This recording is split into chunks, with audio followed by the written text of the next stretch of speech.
If you never downloaded it, here's what you missed. Or maybe dodged. The Sora app wasn't just a tool for generating AI videos. OpenAI positioned it as a full-on social feed, but with a twist. Every single piece of content in your feed was AI generated. No humans posting vacation photos. No influencers doing unboxings. Just machine-made videos served to you like a TikTok from another dimension. The underlying model, Sora 2, was genuinely impressive. We're talking hyper-realistic video and audio generation that could fool your eyes and ears if you weren't paying close attention. But impressive tech doesn't always equal a product people actually want. Here's the thing. The word creepy isn't just clickbait.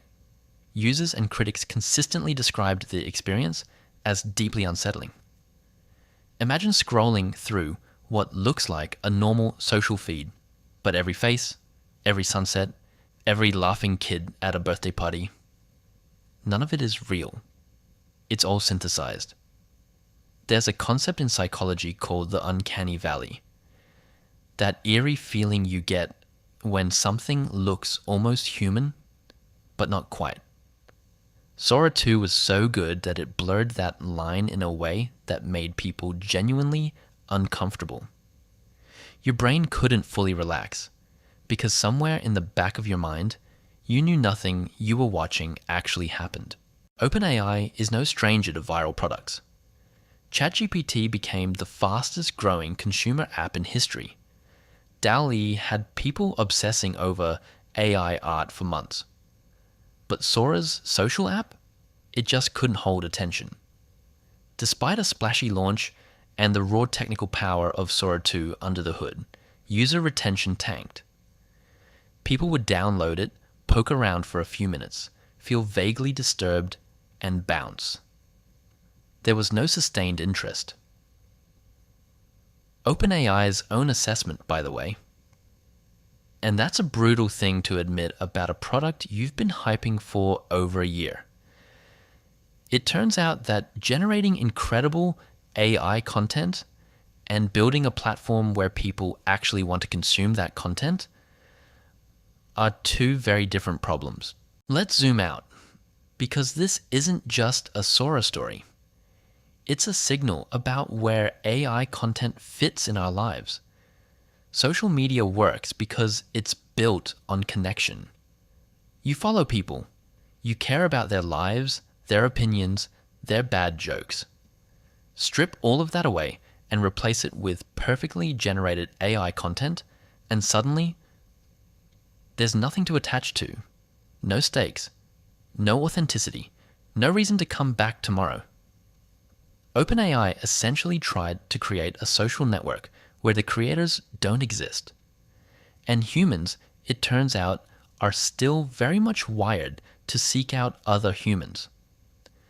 Even when the AI content is jaw-dropping, it can't replicate the messiness and meaning of real human expression.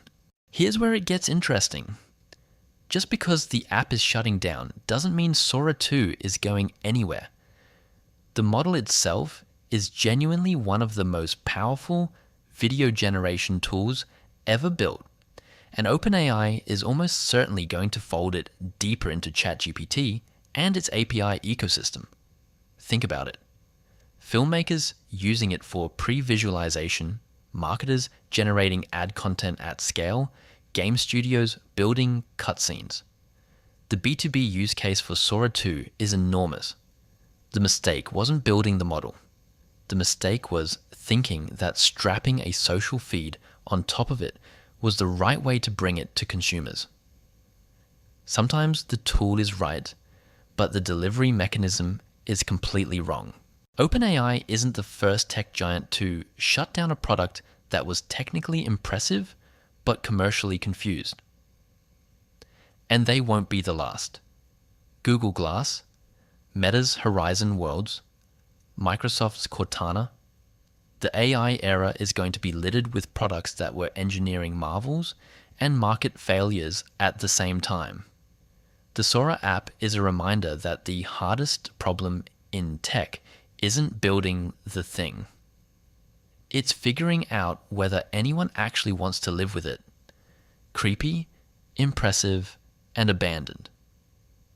The Sora app had a story worth telling. It just couldn't keep people watching.